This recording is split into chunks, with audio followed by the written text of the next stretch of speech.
जय माँ दुर्गा। आप सभी पर माँ भगवती की कृपा बनी रहे।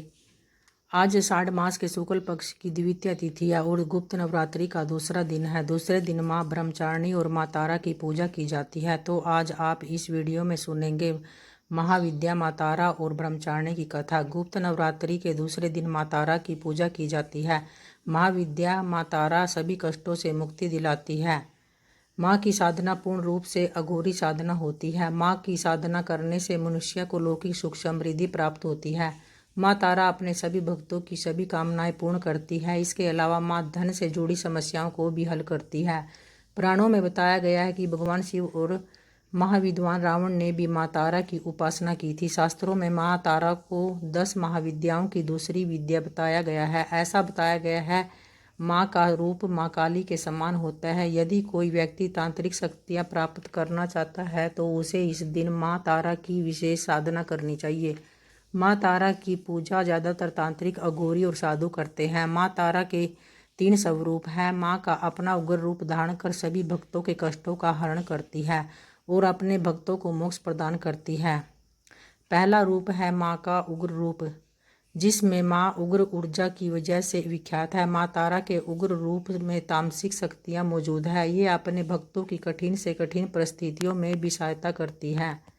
माँ का दूसरा रूप है नील सरस्वती, जिसमें माँ के स्वरूप में समस्त ब्रह्मांड का ज्ञान समाहित है। इसमें माँ आयुर्वेद, ज्योतिष विज्ञान ज्ञान जो सामान्य बुद्धि के व्यक्ति की समझ से परे है। माँ से जो ऊर्जा उत्पन्न होकर स्वरूप बनेगा वह सरस्वती रूप है, जो राजसिक गुणों से संपन्न है। इसके बाद तारा का तीसरा स्वरूप एक जटा है, जो मोक्ष प्रदान करने वाली है। माँ का यह स्वरूप सतोगुणी है। देवी एक जटा शिव को अपनी जटाओं में धारण करके उन्हें मोक्ष प्रदान करने वाली देवी है। देवी एक जटा अपने सभी भक्तों को मृत्यु के पश्चात अपनी जटा में स्थान देकर मोक्ष प्रदान करती है। तो भक्तों, आइए सुनते हैं माँ के दूसरे स्वरूप माँ तारा की कथा। पौराणिक कथा के अनुसार देवी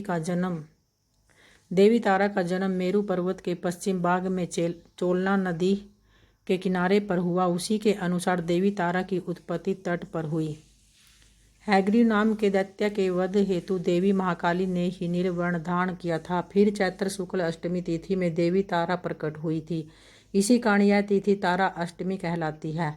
चैत्र शुक्ल की नवमी की रात्रि तारा रात्रि कहलाती है। सबसे पहले स्वर्ग लोक के रत्नद्वीप वैदिक तथ्यों को देवी काली के मुख से सुनकर शिव जी अपनी पत्नी पर बहुत प्रसन्न हुए थे।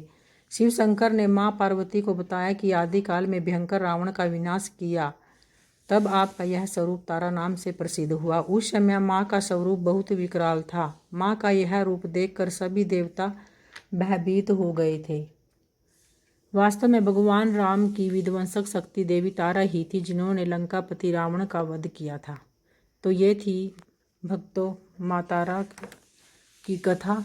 आइए अब सुनते हैं श्री दुर्गा चालीसा। नमो नमो दुर्गे सुख करणी, नमो नमो अम्बे दुख हरणी। तुम संसार शक्ति लैकी ना, पालन हेतु अन्न धन दीना। अन्नपूर्णा हुई जगपाला, तुम ही आदि सुंदरी बाला। प्रलय काल सब नासन हारी, तुम गौरी शिव शंकर प्यारी। शिव योगी तुमरे गुण गावे, ब्रह्मा विष्णु तुम्हें नित ध्यावे। नमो नमो हे दुर्गे सुख करणी, नमो नमो अम्बे दुख हरणी। रूप सरस्वती का तुम धारा, देव सुबुद्धि ऋषि मुनि ने उभारा। धरा रूप नरसिंह को अम्बा, प्रकट भई फाड़ के खम्बा।